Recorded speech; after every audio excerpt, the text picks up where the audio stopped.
Dhukkubni koronaa vaayirasii nama 5 Itoophiyaa keessaa qabee akka jiru Dr. Abiy Ahmed gabaasee jira.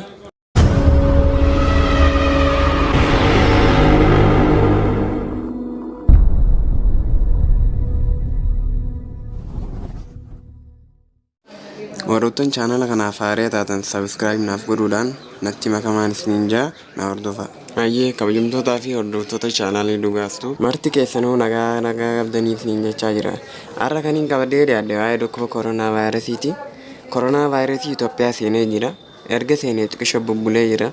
Garuu har'a kan Dr. Abiy Ahmed gabaase hanga nama 5 qabee jira. Nama 5 irratti mul'atee jira jee gabaase har'a jechuudha. Har'a guyyaa dhukkubni kun dhukkuba sodaachisaadha. Dhukkuba baay'ee nama sodaachisaa jirudha. Haala kanaan kan itti fufu yoo ta'e namni dhumuu danda'a. Nama 5 kana ugguramee jira garuu qabamanii mana yaalaa jiranii jechuudha. Akka inni gabaasetti akka Dr. Abiy Ahmed gabaasetti jechuudha.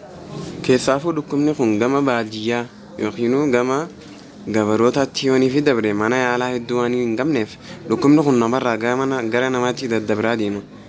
Baay'ee saffisaan jechuudha. Namni dhumuu danda'a haala kanaan. Harmallaan mana taasisaa deetee tafii keessa baatii jechi jaamu tokko jira. Tanuma keessa naggaadeenis gaantii funyaanii jechuudha.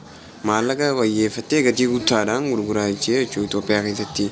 Waan nama baay'ee nama ajaa'ibsiisaati garuu akka seeratti mana akmaarraa jechuudha.